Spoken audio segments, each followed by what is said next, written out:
The dust clung to Margaret Jensen's dress like a second skin as she stumbled into the ranch yard, her boots worn through at the soles, and her stomach hollow with 3 days of hunger. She had walked 17 miles since dawn, following nothing but hope and the distant promise of chimney smoke rising against the Colorado sky. And now she stood before a sprawling ranch house that looked like it belonged to someone who had never known a day of want in his life. A man emerged from the barn, tall and broad-shouldered, with dark hair that curled slightly at his collar and eyes the color of storm clouds. He stopped when he saw her, his hand resting on the fence rail, and for a long moment they simply stared at each other across the dusty yard. "Help you?" His voice was deep, cautious. Margaret straightened her spine despite the exhaustion that threatened to buckle her knees. "I am looking for work, just for today. I can muck stalls, mend fences, cook, clean. Anything you need." He walked closer and she could see the way his gaze took in her threadbare dress, her sun-burned face, the desperate set of her shoulders. "You look like you have not eaten in a while." "That does not affect my ability to work, sir." She lifted her chin. "I am strong. I can earn my keep." The rancher tilted his head, studying her with an intensity that made her want to fidget. "What is your name?" "Margaret Jensen." "Warren Atwood." He extended his hand, and after a moment's hesitation she took it. His palm was calloused and warm, his grip firm but not crushing. "When did you last eat, Miss Jensen?" She wanted to lie, to tell him she had enjoyed a hearty breakfast that morning, but her body betrayed her with a loud rumble from her midsection. Heat flooded her cheeks. "Yesterday morning. But I can work first and eat after. I do not want charity." Warren's expression softened in a way that made something in her chest ache. "Come inside. We will talk about work after you have had a meal. Mr. Atwood, I truly do not want charity, I just need work. And I need someone who will not collapse in my barn from hunger." He started toward the house, then paused when she did not follow. "Miss Jensen, I am not offering charity, I am being practical. A worker who faints is no good to anyone." The logic was sound, even if pride made her want to argue. Margaret followed him up the wide steps and into a house that smelled of leather and pine. The main room was large and sparsely furnished, but everything was well made and solid. A massive stone fireplace dominated one wall, and through an open doorway she could see a kitchen with a cast iron stove. "Sit." Warren pointed to a chair at the long dining table. "I will fix you something." "I can cook for myself, Mr. Atwood. Sit." This time it was not a suggestion. "You look ready to drop." Too tired to argue further, Margaret sank into the chair and watched as Warren moved around the kitchen with surprising efficiency. He sliced thick pieces of bread, carved cold roast beef, and ladled what looked like vegetable soup into a bowl. When he set the food before her, the smell alone nearly made her weep. "Eat slowly," he said, pouring her a glass of water. "Your stomach will not thank you if you rush." She wanted to devour everything in sight, but she heeded his advice and took small, measured bites. The soup was rich and flavorful, the bread fresh, the beef tender.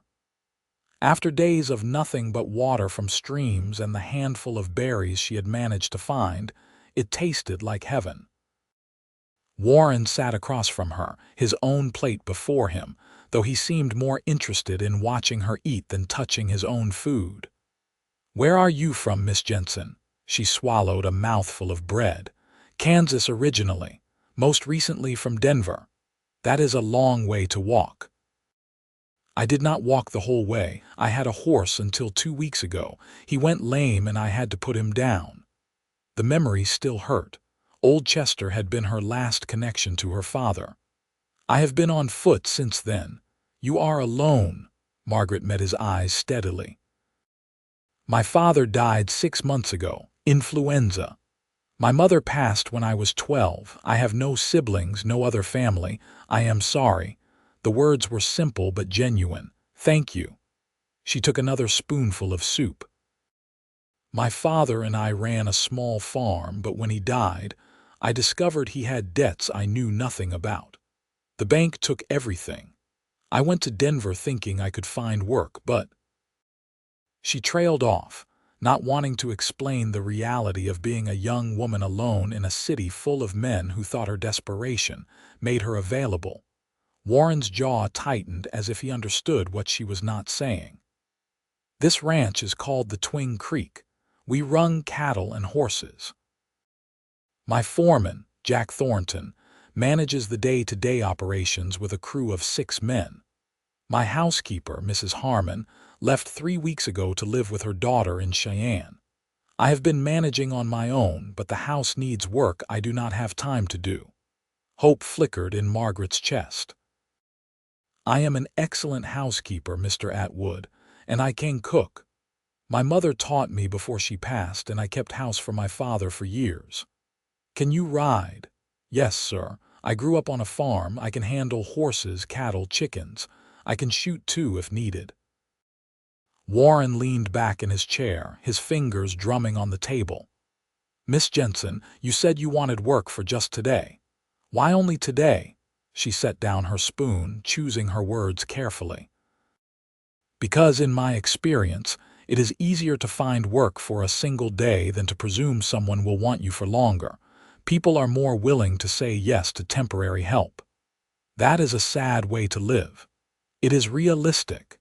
He was quiet for a moment, his storm cloud eyes fixed on her face. "If I offered you a position as housekeeper with room and board plus wages, would you take it?" Margaret's heart hammered against her ribs. "Are you offering?" "I am considering it, but I need to know you will stay. I cannot have someone who will run off after a week." "Mr. Atwood, if you give me this position, I will work harder than anyone you have ever employed. I will not run off. I have nowhere else to go, and even if I did, I would not leave a job when someone had been kind enough to trust me with it." Warren studied her for another long moment, then nodded. "The position is yours if you want it. $20 a month plus room and board. You will have your own quarters behind the kitchen. Sundays are your own unless there is an emergency. If you need anything, supplies or personal items, we go into Julesburg once a month for provisions." $20 a month. It was more than fair, more than she had dared hope for. Margaret had to blink back sudden tears. "I accept, Mr. Atwood, thank you. Warren." He stood and extended his hand again. "If you are going to work here, you should call me Warren." She shook his hand, feeling the warmth of his palm against hers. "Then you should call me Margaret. Finish eating, Margaret. Then I will show you your quarters and you can rest. Work starts tomorrow." "I can start today. I told you I do not want charity. And I told you I need a worker who will not collapse. You have walked 17 miles today on an empty stomach. Rest this afternoon, and tomorrow you can begin." His tone left no room for argument. After she finished eating, Warren led her through the house, pointing out rooms and explaining what needed to be done. There were 4 bedrooms upstairs, though he used only one. The others were dusty and neglected. Downstairs, in addition to the main room and kitchen, there was a study lined with books and a smaller room that looked like it had once been a parlor. Her quarters were accessed through a door off the kitchen. The room was small but clean, with a narrow bed, a chest of drawers, a washstand, and a window that looked out toward the mountains. It was the nicest space Margaret had called her own in months. "There is a bathhouse out back," Warren said from the doorway. "And if you need clothes or other items, we will get them in town. For now, rest. I will be working on the north fence line if you need anything." After he left, Margaret sat on the edge of the bed and let herself cry, not from sadness, but from relief so overwhelming it threatened to drown her. For the first time since her father's death, she had a place to sleep and the promise of work. She had security, even if only for a little while. She allowed herself 10 minutes of tears, then washed her face in the basin and lay down on the bed. Despite her intention to rest only briefly, exhaustion claimed her, and she slept deeply for the first time in weeks. When Margaret woke, the light slanting through her window had turned golden with late afternoon. She sat up, momentarily disoriented, then remembered where she was. At the Twin Creek Ranch, safe, she found Warren in the barn grooming a handsome bay gelding. He looked up when she entered. "Feel better? Much, thank you." She ran her hand along the stall door. "This is a beautiful horse." "That is Thunder, best cutting horse I have ever owned." Warren's voice held obvious affection. "You really do know horses?" "My father bred them on a small scale. Nothing like this, but yes, I know horses." Warren gestured for her to come closer. "Show me." Margaret entered the stall calmly, letting the gelding catch her scent before running her hands along his neck and shoulder, checking his conformation with practiced efficiency. "He has good bone structure, strong hindquarters. His coat is healthy. How old?" 7. Prime age. She moved to examine his hooves. "Well cared for too.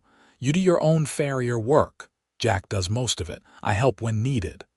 Warren was watching her with an expression she could not quite read. "You are not exaggerating about growing up with horses." "I never exaggerate, Warren." "About anything." Something flickered in his eyes at her use of his name. "Good to know." They worked side by side for the next hour, Warren showing her the layout of the barn, introducing her to the other horses, explaining his system for feed and care. Margaret absorbed everything, asking questions when needed but mostly just listening and learning. As the sun began to set, painting the sky in shades of orange and pink, Warren walked her back to the house.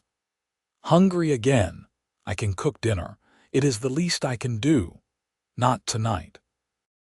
"Tonight we both eat what I throw together, and starting tomorrow you can take over the kitchen." He paused at the bottom of the porch steps. "Margaret, I want you to know something. You are safe here. The men who work for me are good people, but if any of them makes you uncomfortable, you tell me immediately." "Understood." The intensity in his voice made her chest tight. "Understood. But Warren, I can handle myself. I have had to." "I do not doubt that, but you should not have to hear." He held the door open for her. "This is your home now, for as long as you want it to be." That night, they ate a simple meal of fried eggs and potatoes, and Warren told her about the ranch. He had inherited it from his father 5 years ago when he was 23. It had been struggling then, but he had worked to build it into something prosperous.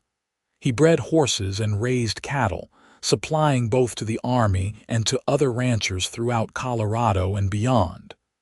"You have family elsewhere?" Margaret asked. "A sister in San Francisco. She married a banker and moved there last year. We write occasionally." His expression clouded slightly. "My mother died when I was young. My father raised us alone. He was a hard man, but fair. You must miss him.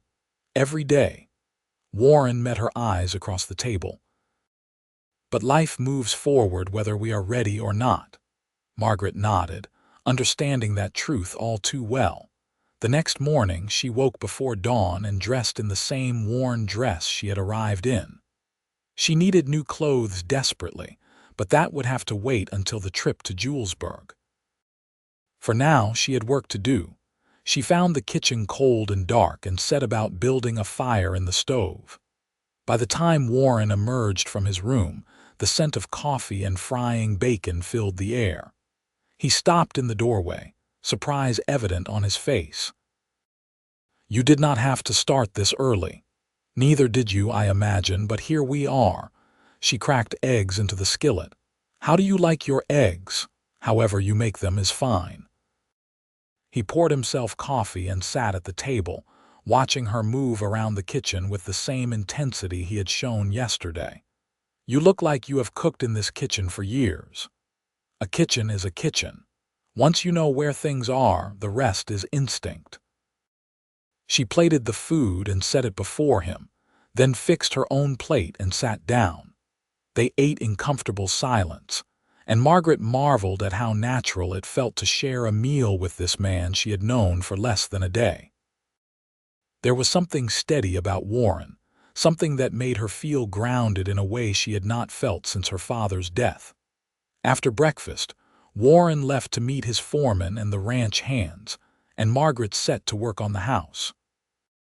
She started with the kitchen, scrubbing every surface until it gleamed, then moved through the main room and into Warren's study. She was careful with his things, dusting around books and papers without disturbing their order. By midday, she had worked her way upstairs. The first bedroom was clearly Warren's, the bed neatly made, clothes hung carefully in the wardrobe. She changed the linens and dusted but did not linger, feeling like an intruder in his private space. The other 3 bedrooms were thick with dust, the furniture covered with sheets. Margaret threw open windows to let in fresh air and set about cleaning with a vengeance. It was hard work, but satisfying. With each room she restored, she felt more connected to this place, more like she belonged. She was in the 3rd bedroom when she heard footsteps on the stairs. Warren appeared in the doorway, his hat in his hands, dust on his clothes from whatever work he had been doing. "You have been busy," he said, looking around the now spotless room. "There is still much to do, but I am making progress." She wiped sweat from her forehead. "Did you need something?" "Lunch, and to make sure you have not worked yourself to death on your first day," Margaret smiled. "I am tougher than I look. I am beginning to realize that." He gestured toward the stairs. "Come on, you need to eat." They shared cold chicken and bread, and Warren told her about his morning. One of the mares was close to foaling, and a section of fence needed major repairs. He spoke easily, treating her like a colleague rather than an employee, and Margaret found herself relaxing in ways she had not expected. "Tomorrow is Saturday," Warren said as they finished eating. "The crew usually finishes early, and Jack comes up to the house for dinner and to go over the week. I would like you to join us." "Of course. What does Jack like to eat?" Warren grinned. "Anything that is not his own cooking." "The man can rope a steer with his eyes closed but cannot boil water without burning it." Margaret laughed, the sound surprising her. It had been so long since she had felt light enough to laugh. "I will make something good then." That evening, as the sun set and Margaret prepared a simple supper, she realized she had not thought about her losses all day. She had been too busy, too focused on the present moment to dwell on the past. It was a gift she had not expected from this place. Warren came in as she was setting the table, his hair damp from washing up at the pump outside. He looked younger with his face clean and his expression relaxed, and Margaret found herself noticing details she had not before. The way his eyes crinkled at the corners when he smiled. The strength in his hands as he reached for a plate. The deep timbre of his voice when he thanked her for the meal. They talked through dinner about small things. The weather, the foaling mare, the books in his study. Warren was well-read and thoughtful, and Margaret enjoyed matching wits with him as they debated the merits of various authors. "You surprise me," Warren said eventually. "Most people I meet have not read much beyond the Bible and newspapers. My mother was a teacher before she married. She believed education was the greatest gift she could give me. After she died, I kept reading everything I could find." Margaret traced the rim of her water glass. "Books were a comfort when life was hard." "They still are," Warren said softly.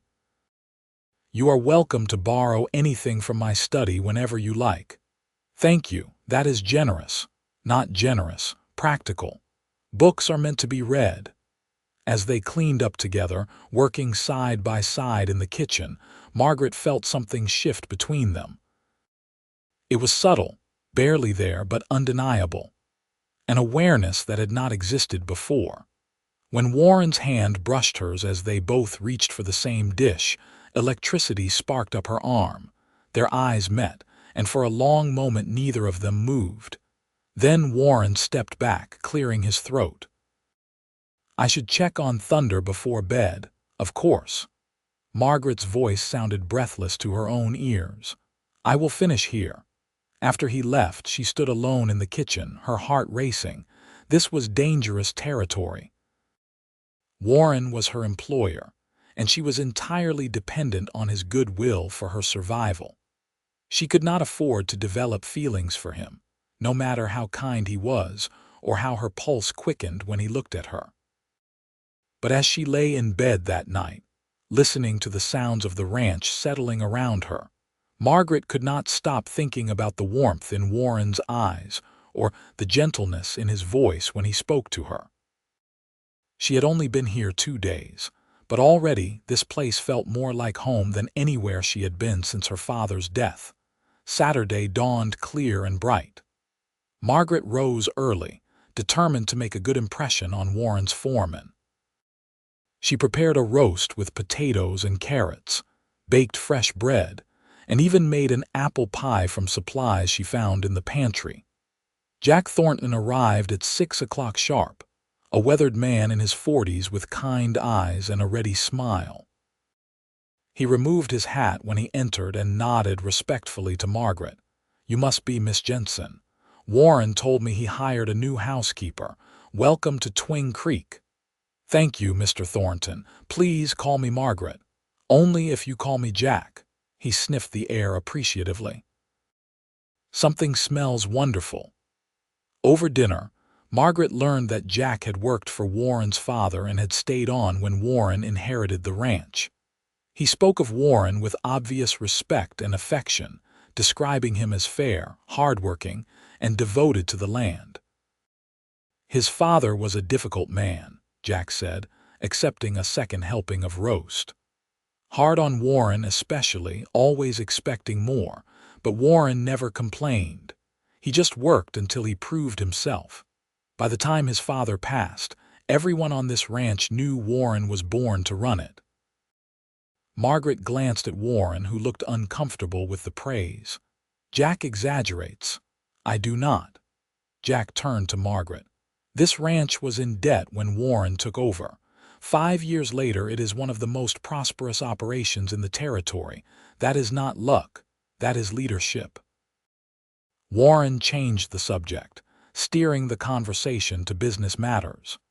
They discussed cattle prices, breeding schedules, and plans for expanding the horse program. Margaret listened, absorbing information and asking occasional questions that made both men look at her with approval. After Jack left, Warren helped Margaret clean up. "You impressed him. Jack does not warm to people easily, but he likes you. He seems like a good man. The best. I could not run this place without him." Warren dried the last plate and set it on the shelf. "Margaret, you have done more in 3 days than I dared hope for. The house looks better than it has in years. I am glad you are pleased. I am more than pleased. I am grateful." He hesitated, then added, "I hope you are happy here." "I am." The words came out more intensely than she intended. "Warren, you have given me more than a job. You have given me a future. I will not forget that." Something flickered in his eyes, an emotion too complex to name. "You earned it by being willing to work. All I did was give you the opportunity." They stood in the kitchen, the lamp casting warm light over the clean counters and swept floor, and Margaret felt the awareness between them intensify. Warren seemed to feel it too, because he took a step back, his jaw tight. "I should say good night." "Yes. Good night, Warren." He paused at the door to her quarters, as if he wanted to say something else, but then simply nodded and left. The days that followed settled into a comfortable rhythm. Margaret rose early to cook breakfast, spent her mornings cleaning and maintaining the house, and devoted her afternoons to other tasks. She mended clothes, tended the vegetable garden behind the house, and even helped Warren with the horses when he needed an extra pair of hands. The ranch hands gradually warmed to her. They were respectful and polite, and true to Warren's word, none of them made her uncomfortable. She learned their names and preferences, ensuring there was always fresh coffee and food available when they came up to the main house for supplies or to speak with Warren. But it was Warren himself who occupied more of her thoughts than she wanted to admit. They fell into an easy companionship, sharing meals and conversations that ranged from practical to philosophical. Warren was intelligent and thoughtful, with a dry sense of humor that caught her off guard and made her laugh. She learned that he loved this land with a fierce devotion, that he took his responsibilities seriously, and that beneath his capable exterior was a loneliness he tried hard to hide. His sister's departure had left him more isolated than he admitted, and Margaret understood that feeling all too well. 2 weeks after her arrival, they made the monthly trip to Julesburg. Warren drove the wagon, and Margaret sat beside him, watching the landscape roll by. It was a beautiful day, the sky wide and blue, the grass golden in the late spring sun. Julesburg was a modest town, but it had everything they needed: general store, bank, post office, and a handful of other businesses. Warren parked the wagon in front of the store and helped Margaret down, his hands warm and strong on her waist. "Get whatever you need," he said, handing her money. "Clothes, personal items, anything. Warren, I cannot take your money for personal things. Consider it an advance on your wages." "You need clothes, Margaret. That dress is falling apart." He was right, though she hated to admit it. "I will keep careful accounting and pay you back. If it makes you feel better," he smiled. "Take your time. I have business at the bank." In the general store, Margaret selected practical items. 2 simple dresses, one for everyday work and one slightly nicer for Sundays. Undergarments, stockings, a new pair of boots, a hairbrush since hers had lost half its bristles. She was examining fabric for an apron when a voice behind her made her stiffen.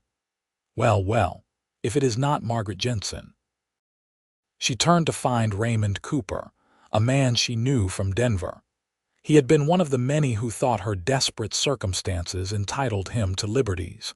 She had refused him more than once, and he had not taken rejection well. "Mr. Cooper." She kept her voice neutral and turned back to the fabric. "I heard you left Denver. Figured you had finally come to your senses and found yourself a man to take care of you." His smile was oily. "You change your mind about my offer."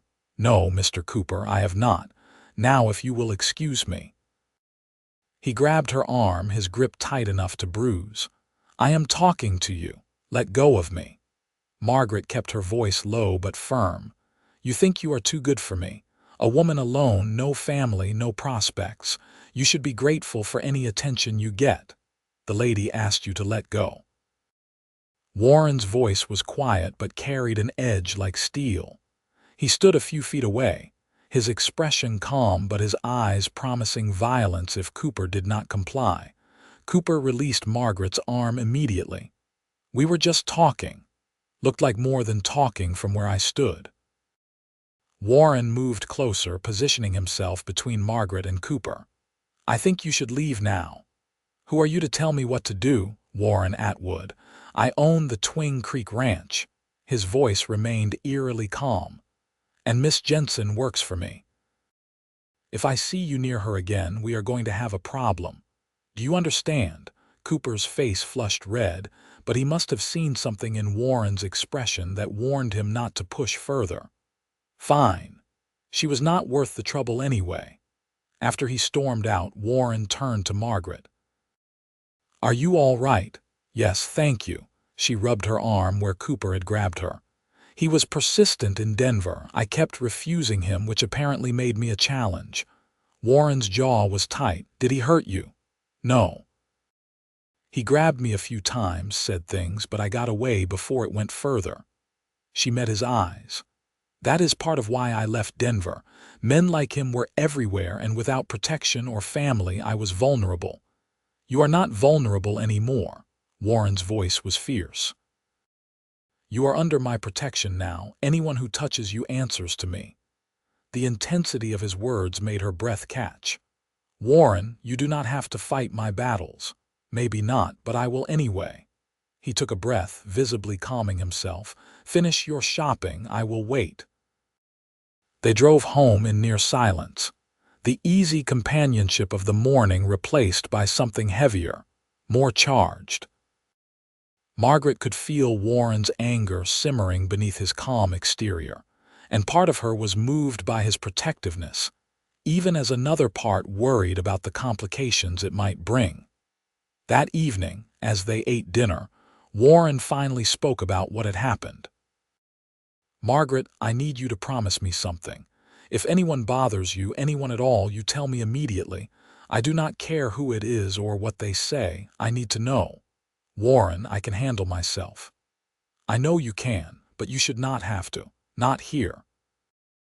He set down his fork and looked at her directly. This is your home. You should feel safe in your own home. The word home hung between them, weighted with meaning. Margaret swallowed hard. I do feel safe because of you. Good. His voice softened. That is how it should be. Later, as Margaret prepared for bed, she thought about the way Warren had looked when he confronted Cooper. Dangerous, protective, ready to defend her without hesitation. Something had shifted between them in that moment, something neither of them was quite ready to name. The spring days grew longer and warmer. The foaling mare delivered a healthy colt, and Margaret spent hours watching Warren work with the newborn, his patience and gentleness evident in every movement. He was equally patient, teaching her about the horses, answering her questions and showing her techniques his father had taught him. They worked together often now, Warren seeking out her company even when he did not strictly need her help. They would ride out to check fence lines together, or spend evenings in the study reading while the sun set beyond the windows. It felt natural, inevitable, like they were two pieces that had always been meant to fit together. But Warren maintained a careful distance, never touching her beyond what was necessary, never saying anything that crossed the line from employer to something more. Margaret told herself it was for the best, that she was imagining the heat in his eyes when he looked at her, or the way his voice softened when he said her name. Then came the night that changed everything. A late spring storm rolled in, violent and sudden. Margaret was in the kitchen preparing dinner when the first crack of thunder shook the house. She had never minded storms, but this one felt different, more intense. The wind howled, rattling the windows, and rain lashed against the walls like thrown stones. Warren came in from the barn, soaked through despite his oilcloth coat. The horses are spooked. I need to stay with them tonight. You will freeze.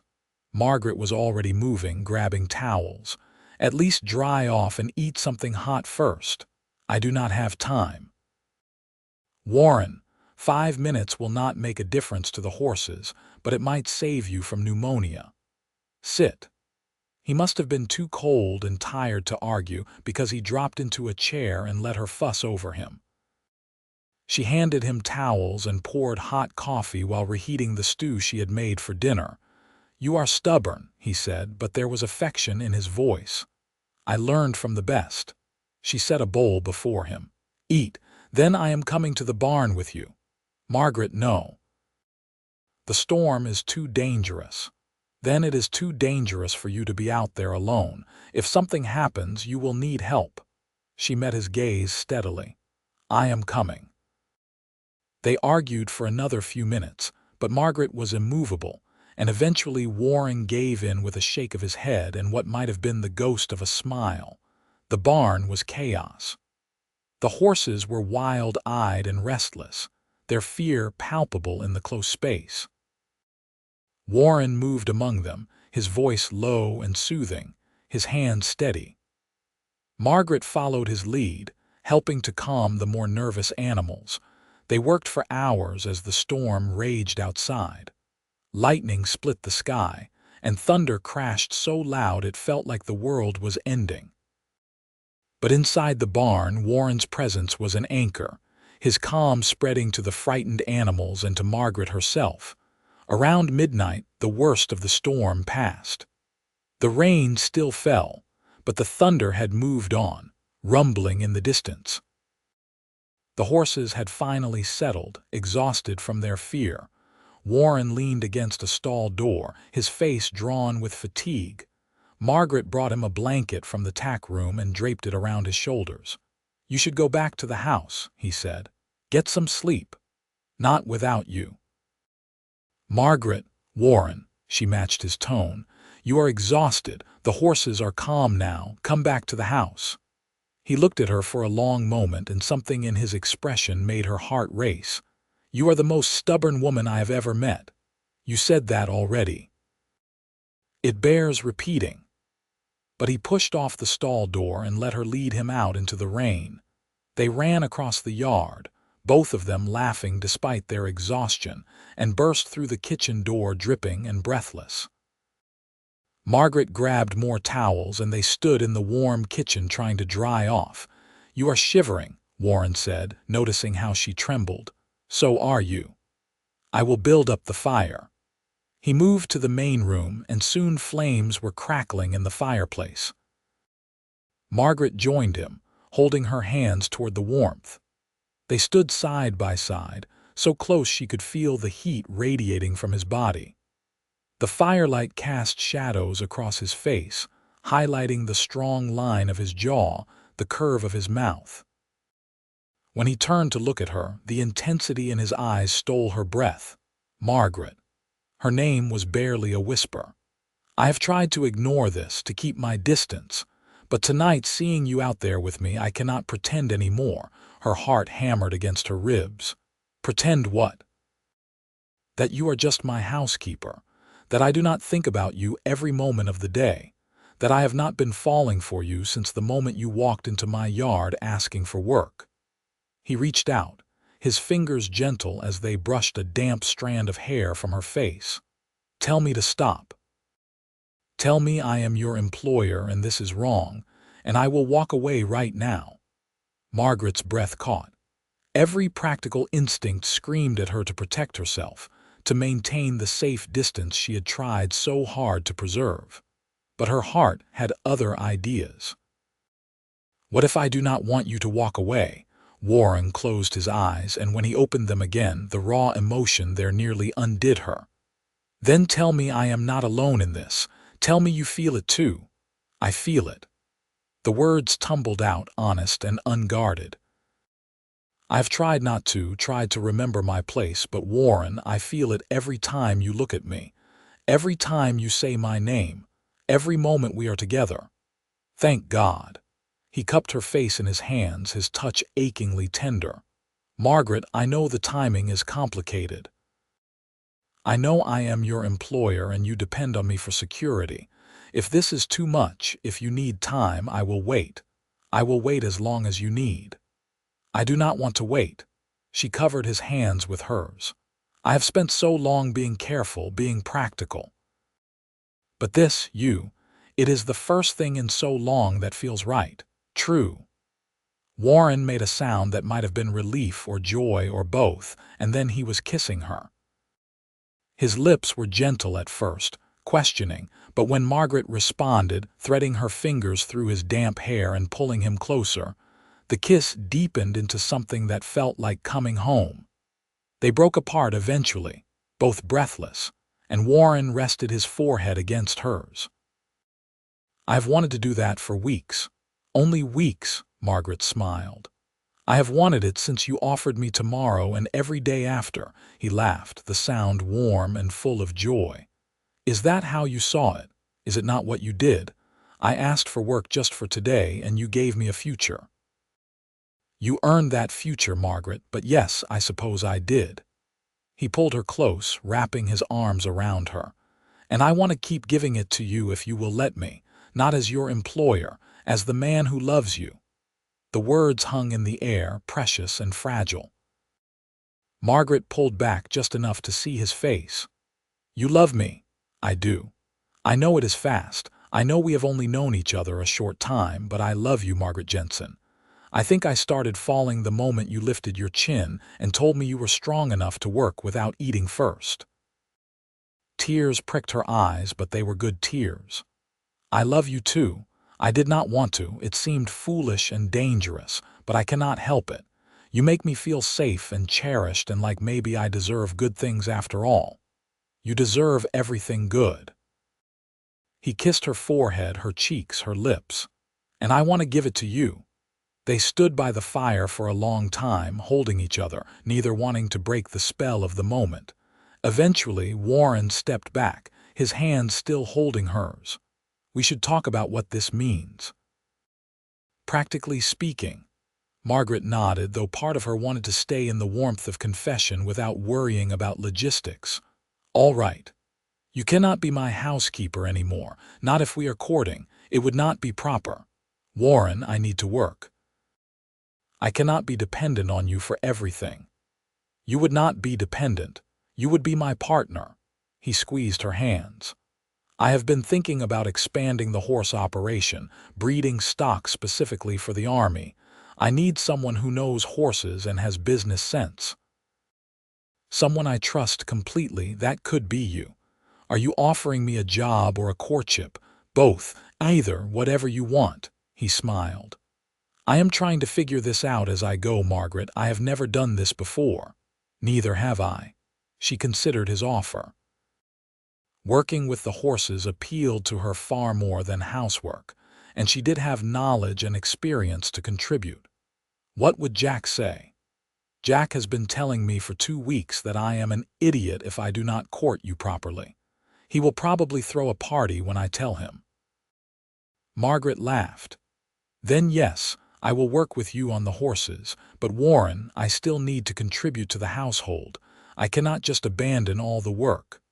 We will hire someone for the heavy cleaning. You can still cook if you want. I would not dream of trying to stop you, but the rest we can manage together or pay someone to help." He paused. "Does that work?" "It works." She smiled up at him. "Though I expect you to actually eat regular meals now. No more skipping lunch because you are too busy." "Yes, madam." He kissed her again, soft and sweet. "You should get some rest. Tomorrow we will tell Jack and the crew, and we will start figuring out how to make this work." Margaret went to bed that night feeling lighter than air. Every fear and worry that had plagued her for months felt manageable now, because she was not facing the world alone anymore. She had Warren and he had her, and together they would build something good. The next morning, Margaret woke early as always, but this time she dressed in one of her new dresses, the nicer one, and took extra care with her hair. When she entered the kitchen, Warren was already there, and the smile that lit his face when he saw her made her blush. "Good morning, beautiful." "Good morning." She moved to start breakfast, but he caught her hand and pulled her close for a kiss that made her knees weak. "I could get used to starting every day like this," he murmured against her lips. "So could I." They cooked breakfast together, working side by side with an easy intimacy that felt both new and ancient. When Jack arrived for their usual Sunday meeting, he took one look at them and grinned. "About time." Warren laughed. "That obvious? Son, you have been mooning over her since day one." "I was beginning to think I would have to knock your heads together." Jack accepted the coffee Margaret poured him. "Congratulations to you both." Over breakfast, Warren explained his plan to expand the horse operation and bring Margaret in as a partner. Jack listened carefully, asked thoughtful questions, and eventually nodded his approval. "It is a good plan. We have the grazing land and the facilities, and Margaret clearly knows her way around horses." He looked at her. "You think you are up for it? It will be hard work." "I am not afraid of hard work," Margaret said firmly, "and I would rather be doing something I am good at than just keeping house." "Fair enough." Jack raised his coffee cup. to new partnerships. They spent the rest of the day making plans. Warren showed Margaret his breeding records and explained his vision for the program. They would focus on sturdy, intelligent horses suitable for cavalry work, with some stock for ranch work as well.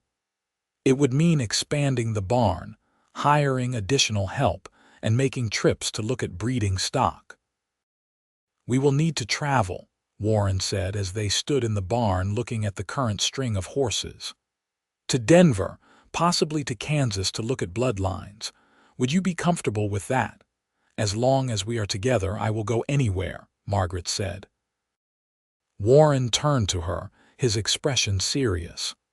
"Margaret, I need you to understand something. I am not going to hide how I feel about you or treat you like anything less than my equal. That means people will talk. They will have opinions about a woman working in a man's business, about us courting while we work together. It might be difficult. Let them talk." Margaret lifted her chin in that stubborn way he had come to love. "I have survived worse than gossip, Warren. And I would rather face judgment while doing work I love with a man I love than hide and be safe but miserable." He pulled her close, kissing her hair. "Have I mentioned that I love how stubborn you are, once or twice?" She smiled against his chest. "But feel free to keep mentioning it." The weeks that followed were some of the happiest Margaret had ever known.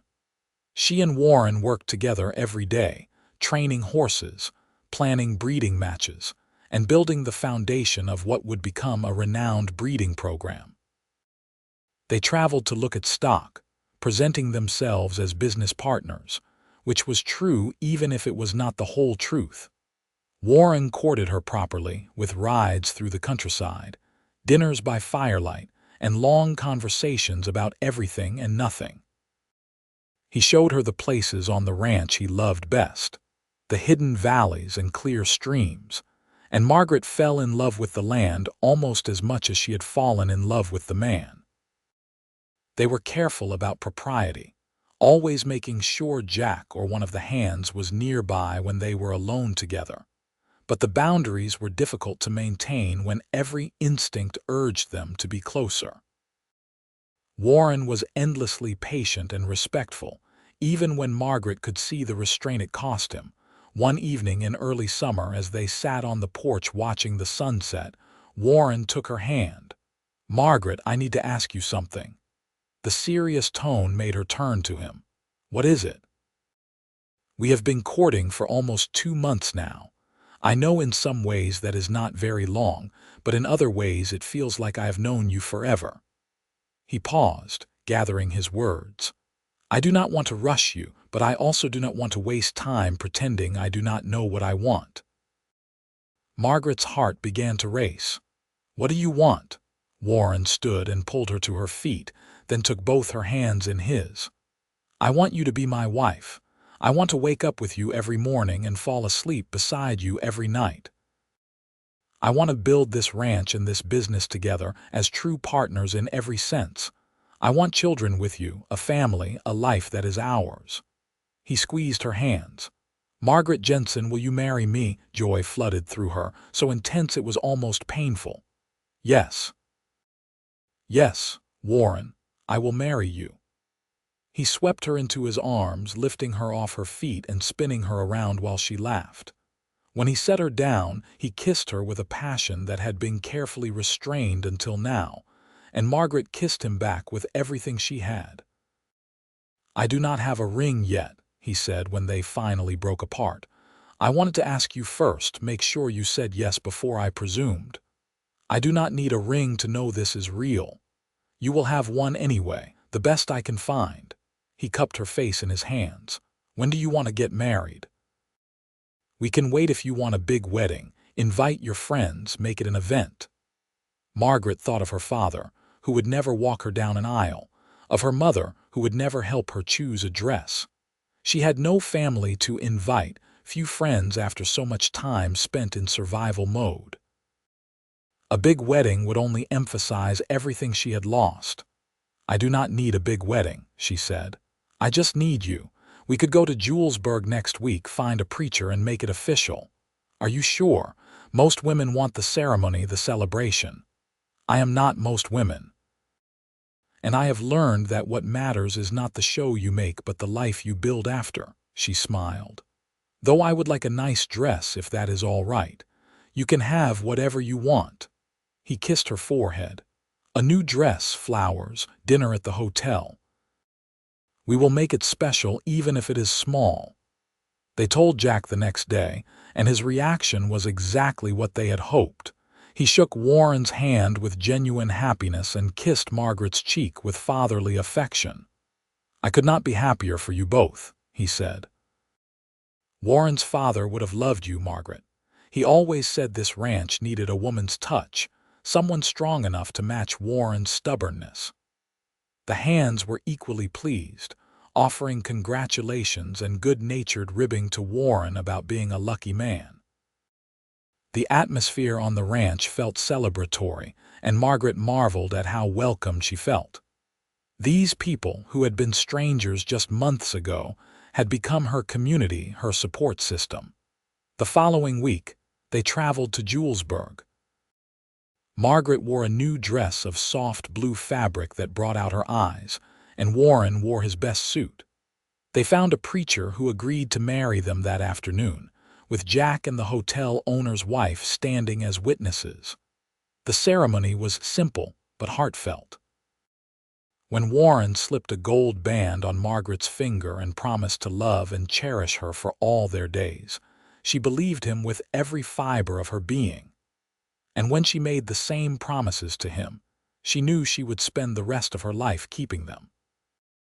The preacher pronounced them husband and wife, and Warren kissed her with a tenderness that made her eyes sting with happy tears. They signed the marriage certificate, accepted congratulations from Jack and their witnesses, and had dinner at the hotel as planned. But when the meal ended and Jack headed to the boarding house for the night, Warren took Margaret's hand and led her to a room he had rented. It was simple but clean, with a large bed and windows that looked out over the darkening street. I wanted our first night as husband and wife to be somewhere we could be alone, he said, suddenly nervous. But if you want to go back to the ranch, we can. Margaret closed the distance between them and kissed him softly. I want to stay here with you, as your wife. What followed was tender and passionate, and sometimes awkward in the way first times often are, but it was theirs. Warren was patient and gentle, his love evident in every touch, and Margaret felt safe enough to be vulnerable, to give herself completely to this man who had become her entire world. Later, as they lay tangled together in the darkness, Warren's hand tracing lazy patterns on her back, Margaret thought about the journey that had brought her here. The loss, the fear, the desperation that had driven her to walk 17 miles on an empty stomach. And the miracle of finding Warren, who had looked at her with compassion instead of judgment and offered her not just a job but a future. "What are you thinking about?" Warren asked, his voice sleepy and content. "How I asked for work just for today, and you gave me tomorrow and every day after." She felt him smile against her hair. "Best decision I ever made. Best decision we both made." She tilted her head to kiss him. "I love you, Warren Atwood. I love you, Margaret Atwood." He pulled her closer, now and always. They returned to the ranch the next day as husband and wife, and Margaret moved her belongings from the small room off the kitchen to Warren's bedroom. It felt right to share his space, to wake up beside him and see his face first thing every morning. Life on the ranch continued its rhythm, but everything felt different now. Better. Margaret threw herself into the horse breeding program, and her natural skill with the animals became even more apparent. The first foal they bred specifically for the project was born in late summer, a sturdy colt with intelligent eyes and good conformation. "He is perfect," Margaret said, watching the newborn nurse from his mother. "Exactly what we hoped for."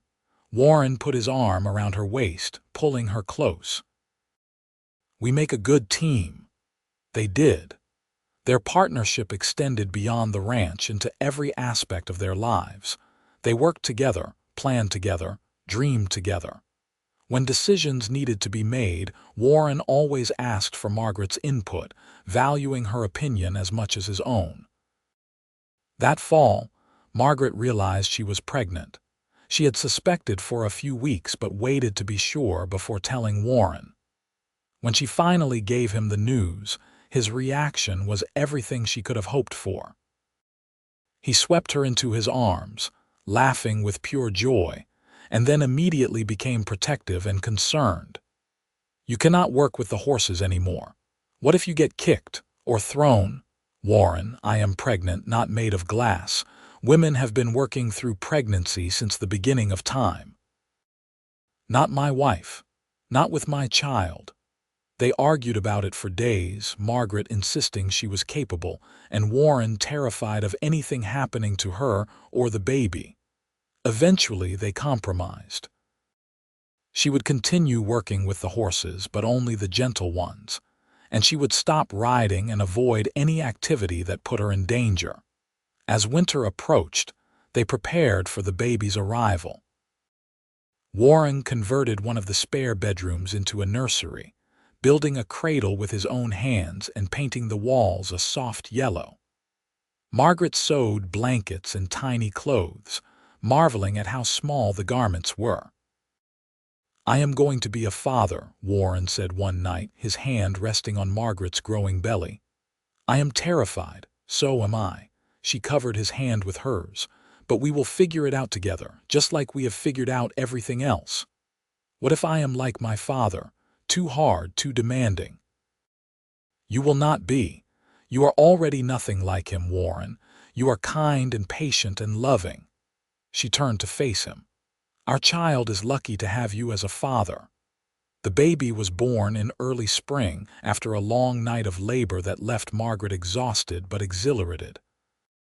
Warren stayed by her side the entire time, holding her hand and offering encouragement, his face pale with worry. When the baby finally arrived, crying lustily and waving tiny fists, the midwife cleaned him off and placed him in Margaret's arms. "You have a son." Warren stared at the baby with wonder, his eyes shining. "He is perfect, he is." Margaret studied her son's face, seeing Warren in the shape of his nose and the set of his chin. "What should we name him?" They had discussed names but never settled on one. Now, looking at his son, Warren said, "Thomas, after your father." Tears spilled down Margaret's cheeks. "Are you sure?" "I am sure. Your father would have loved him. This way, part of him lives on." Little Thomas Atwood was a healthy, happy baby who had his father's dark hair and his mother's green eyes. Warren was a devoted father, helping with midnight feedings and diaper changes without complaint. He would walk the floor with Thomas for hours when the baby was fussy, singing old songs his own father had sung to him. The ranch prospered over the following years. The breeding program gained a reputation for quality, and they had more orders than they could fill. Warren hired additional help, and they expanded the facilities to accommodate the growing operation. Margaret managed the business side of things, keeping meticulous records and negotiating contracts with buyers. She had a head for numbers and a talent for reading people, skills that served them well in the rough and tumble world of horse trading. When Thomas was 2, Margaret became pregnant again. This time, the pregnancy was easier, and their daughter was born on a beautiful summer morning with hardly any fuss at all. They named her Catherine, after Warren's mother, and she was a quiet, thoughtful baby who seemed to observe everything with serious gray eyes. Life was full and good. The ranch continued to thrive, the children grew healthy and happy, and the love between Margaret and Warren only deepened with time. They had their challenges, of course. There were droughts that tested the land, illnesses that scared them, and the normal struggles of running a business and raising children. But they faced everything together, their partnership as strong as the day they pledged their lives to each other. Thomas grew into a boy who loved the horses as much as his parents did, trailing after Warren from the time he could walk and absorbing everything his father taught him. Catherine was quieter but equally observant, with a gift for gentling even the most skittish animals. One evening, when Thomas was 8 and Catherine 6, the family sat on the porch watching the sunset. The children were playing a game with sticks while Margaret and Warren sat together, his arm around her shoulders. "You ever think about that day?" Warren asked. "When you walked into the yard asking for work, all the time," Margaret leaned into him. "I was so scared. I had walked so far, I was so hungry, and you were my last hope. I knew the moment I saw you that my life was about to change. I did not know how, but I felt it." He kissed her temple. "You were so brave, Margaret, standing there in that threadbare dress, insisting you could work even though you looked ready to collapse. You gave me everything that day. A job, yes, but more than that. You gave me dignity. You treated me like I was worth something when I was starting to believe I was not. You were always worth everything." He turned her to face him. "I just gave you the chance to show it." Margaret smiled. "We gave each other that chance." Their life continued its steady rhythm. The children grew, the business expanded, and the Twin Creek Ranch became known throughout Colorado and beyond. Jack eventually retired, though he still lived in a cabin on the property and served as an advisor and beloved grandfather figure to Thomas and Catherine. When Thomas turned 18, Warren officially made him a partner in the breeding operation. The boy had earned it, working as hard as any man on the ranch and demonstrating a gift for training that exceeded even his parents' abilities. Catherine, at 16, showed more interest in the business side of things, and Margaret began teaching her everything she knew about contracts and negotiations. Margaret and Warren were in their early 40s now, their faces lined with sun and wind, their bodies showing the wear of hard work and good living. But when they looked at each other, they still saw the desperate young woman, and the rancher who had given her a chance still felt the same spark that had ignited between them all those years ago. One spring morning, Margaret found Warren in the barn looking at a new batch of foals. She came up beside him, slipping her hand into his. "Remember when you said you wanted children with me, a family, a life that was ours? I remember everything I said to you the night I proposed. We built it, Warren. Everything you wanted, everything we dreamed of. We built it together." He pulled her close, kissing her hair. "We did, and I would not change a single moment, even the hard parts. Every day with you has been a gift, Margaret." "Every day after that first day," she said softly. "Tomorrow and every day after," he smiled. "That is what I promised you. You kept that promise, and I will keep it until my last breath." They stood together in the barn they had built, on the land they had nurtured, surrounded by the legacy of their love and hard work. Two people who had found each other when they needed it most, and created something beautiful from their second chance. Thomas and Catherine came looking for them eventually, wanting help with various tasks, and the family worked together through the morning. At lunch, they all gathered around the big table in the kitchen, the same table where Warren and Margaret had shared their first meal together all those years ago. As Margaret looked around at her family, at the children who were growing into remarkable adults, at the husband who still made her heart race with a smile, she felt overwhelming gratitude for the journey that had brought her here, for the desperation that had driven her to walk 17 miles on an empty stomach, for the courage to ask for work just for today, and most of all, for Warren, who had looked at a desperate woman and seen his future, who had given her tomorrow and every day after, and who had loved her faithfully through all the days of their lives. After lunch, Warren asked Margaret to ride out with him to check on the north pasture. It was a beautiful day, warm but not hot, with a breeze that carried the scent of wildflowers. They rode side by side, comfortable in the silence that came from years of knowing each other completely. At the pasture, they dismounted and stood watching the horses graze. Warren's arm came around Margaret's waist and she leaned into him, feeling the solid warmth of his body against hers. "I have been thinking," Warren said after a while, "about the future, about what comes next. What have you been thinking?" Thomas is ready to take over more of the operation. Catherine, too. They are both so capable, so smart. They do not need us the way they once did. Margaret felt a pang at the truth of that, even though she was proud of how independent and competent their children had become. "What are you saying?" "I am saying that maybe it is time for us to step back a little. Not retire completely, but let the kids take the lead while we enjoy the life we have built." He turned her to face him. "I want to travel with you, Margaret, show you places beyond Colorado. I want mornings where we do not have to be anywhere, where we can just be together.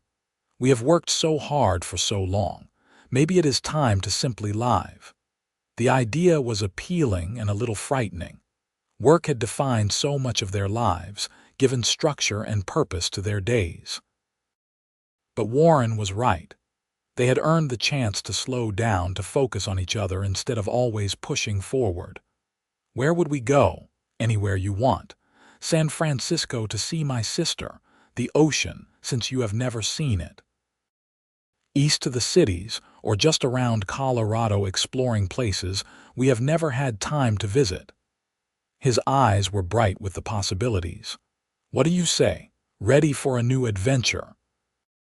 Margaret thought about the young woman she had been, desperate and afraid, willing to take any work just to survive. She thought about how Warren had seen past that desperation to the strength beneath, how he had given her not just a job but a partnership, a love, a life beyond her wildest dreams. "I will go anywhere with you," she said. "As long as we are together, I am ready for whatever comes next."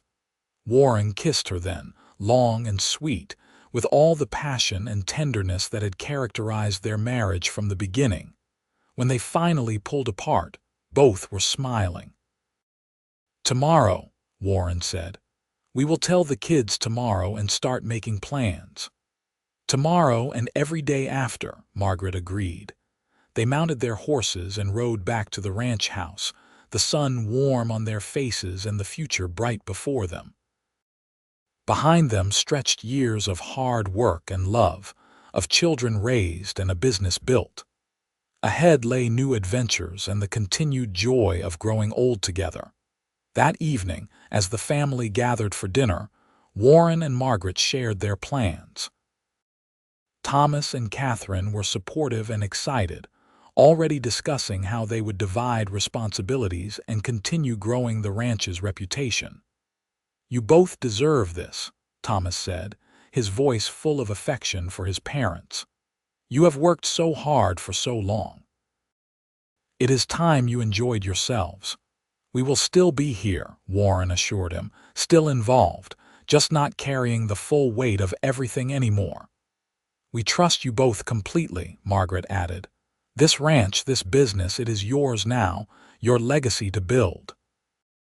Catherine reached across the table to squeeze her mother's hand.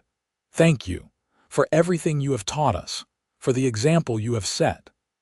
After dinner, Warren and Margaret walked out to the porch, their special place for reflection and conversation. The stars were beginning to emerge in the darkening sky and the air was cool and fresh. "No regrets?" Warren asked, pulling her close. "Not a single one." Margaret rested her head on his shoulder. "You changed my life that day, Warren. You saw me when I felt invisible. You gave me hope when I had none left. You changed my life too. This ranch was just a place before you came. You made it a home. You made me understand what it meant to have a true partner." He kissed the top of her head. "I love you, Margaret, more now than ever." "I love you too," always. They stood together in the gathering darkness, two people who had found each other against all odds and built a life of love and purpose. The ranch spread out around them, prosperous and thriving, a testament to their partnership. Their children were inside, capable and ready to carry on the legacy. And ahead stretched years of life together, of adventures yet to come, of love that would endure until their final days. Margaret thought again of that desperate young woman who had walked into this yard asking for work just for today, never dreaming she would find so much more. She had asked for today, and Warren had given her tomorrow and every day after. He had given her love, family, purpose, and a place to belong. He had given her everything, and in return she had given him the same, because that was what love was, what partnership meant. Not one person saving another, but two people choosing each other, every day, building something beautiful together from the broken pieces of their separate pasts. The stars grew brighter overhead, and the night sounds of the ranch settled around them. Inside, their children laughed about something, the sound drifting through the open windows. Warren's arm was warm around her shoulders, his heart beat steady beneath her palm. This was home. This was love. This was the life they had built together, and it was everything either of them had ever wanted or needed. Tomorrow, they would begin planning their travels, mapping out adventures and dreaming of new experiences. But tonight, they simply stood together in the peaceful darkness, grateful for every moment that had brought them to this place, to each other, to the beautiful life they shared. And they knew with absolute certainty that whatever came next, they would face it the same way they had faced everything since that first day, together, in love, building tomorrow and every day after, one moment at a time, for as long as they both should live. The years passed with the gentle rhythm of a life well lived. Warren and Margaret did travel, exploring the Western territories and making the long journey to San Francisco to visit Warren's sister. They saw the Pacific Ocean for the first time together, standing hand in hand on the shore as waves crashed against the rocks and salt spray misted their faces. But they always returned to the Twin Creek Ranch, because that was where their hearts belonged. They watched Thomas marry a kind, capable young woman who fit seamlessly into the family. They celebrated when Catherine found love with a neighboring rancher's son, who appreciated her sharp mind as much as her beauty. Grandchildren arrived, filling the ranch house with laughter and chaos and boundless energy. Warren was a patient, loving grandfather, teaching the little ones to ride and care for animals just as he had taught his own children. Margaret delighted in spoiling them, baking cookies and telling stories and marveling at how much joy these small people brought into her life. Jack lived to see 2 great-grandchildren before passing peacefully in his sleep at the age of 78. They buried him on a hill overlooking the ranch, and Warren spoke at the funeral about the man who had been mentor, friend, and family. Margaret placed wildflowers on the grave, remembering how Jack had welcomed her from the very beginning and how his approval of her relationship with Warren had meant so much. The ranch continued to prosper under Thomas and Catherine's leadership, earning recognition across the West for the quality of their horses. The breeding program Margaret and Warren had started grew beyond their original vision, and their brand became synonymous with excellence. Warren and Margaret settled into the quieter rhythm of their later years with grace. They still worked when they wanted to, still contributed their expertise and experience, but the daily grind was no longer their responsibility. They spent their days doing what they loved, riding through the land they had nurtured, sitting on the porch watching sunsets, and simply being together. On their 25th anniversary, Thomas and Catherine threw them a celebration. Friends and neighbors came from miles around to honor the couple whose love story had become something of a legend in the area. The desperate young woman who had walked into the yard asking for work. The rancher who had seen past her desperation to the remarkable woman beneath. The partnership they had built, based on mutual respect and genuine love, as Warren and Margaret danced together under the stars, their children and grandchildren watching with affection. Margaret thought about all the days that had brought them to this moment. 25 years of marriage. More than 26 years since that first desperate morning when she had stumbled into the ranch yard with nothing but hope and determination. "What are you thinking about?" Warren asked, his voice warm in her ear. "About how far we have come. About how none of this seemed possible when I was walking 17 miles on an empty stomach. But you kept walking. That is what I have always admired about you, Margaret. You never gave up, even when you had every reason to. I had to find you." She smiled up at him. "I just did not know it yet." He pulled her closer. "I am glad you did. Glad you asked for work just for today. And I am glad you gave me tomorrow and every day after." They danced until the stars wheeled overhead and their grandchildren fell asleep in their parents' arms. They celebrated with people they loved, in the place they had made their own, grateful for every moment of the life they shared. The years continued their steady march. Warren and Margaret grew older, their hair gray, their movements slower, but their love as strong as ever. They took shorter rides now, spent more time on the porch in rocking chairs, but they were still together, still choosing each other every single day. Thomas and Catherine ran the ranch with skill and dedication, making their parents proud. The grandchildren grew, some staying to work the ranch while others pursued different dreams. The legacy of Warren and Margaret spread through the family, in work ethic and values, in the way they treated others with respect and kindness. On a summer evening when Warren was 68 and Margaret 65, they sat together on the porch watching another sunset paint the sky in brilliant colors. Warren's hand held hers, their fingers intertwined as they had been for more than 40 years. "Do you remember," Warren said softly, "when I told you that every day with you was a gift?" "I remember. It is still true. Every single day, Margaret, even the hard ones. Even when my joints ache and I move like an old man, every day with you is still a gift. For me too." She squeezed his hand. "You gave me a life I never dreamed possible. You gave me love and family and a place to belong. You gave me everything. You gave me the same."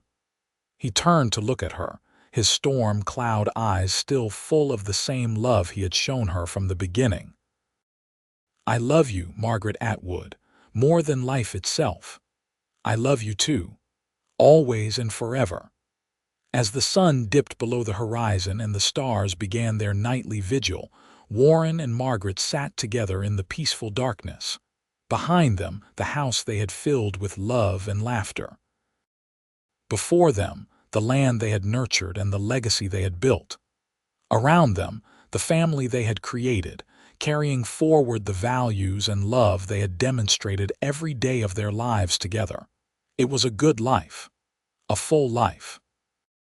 A life built on a foundation of taking a chance, of seeing potential where others saw only desperation, of choosing love and partnership over the safer path of solitude. Margaret had asked for work just for today, desperate and afraid, willing to take anything just to survive. And Warren had looked at her with compassion and wisdom beyond his years, seeing not just who she was in that moment, but who she could become. He had given her tomorrow and every day after, and in doing so, had given her everything that mattered. Their story was one of love conquering fear, of partnership building something greater than either could achieve alone, of two broken people finding wholeness together. It was a story that would live on through their children and grandchildren, through the ranch they had built and the lives they had touched. And as they sat together under the stars, hands clasped and hearts united, Warren and Margaret knew they had been blessed beyond measure. They had found each other when they needed it most, had loved each other through all the days of their lives, and would continue loving until their final breath, tomorrow and every day after. That was the promise Warren had made all those years ago. And it was a promise he had kept faithfully, joyfully, completely, for all the days of their remarkable life together.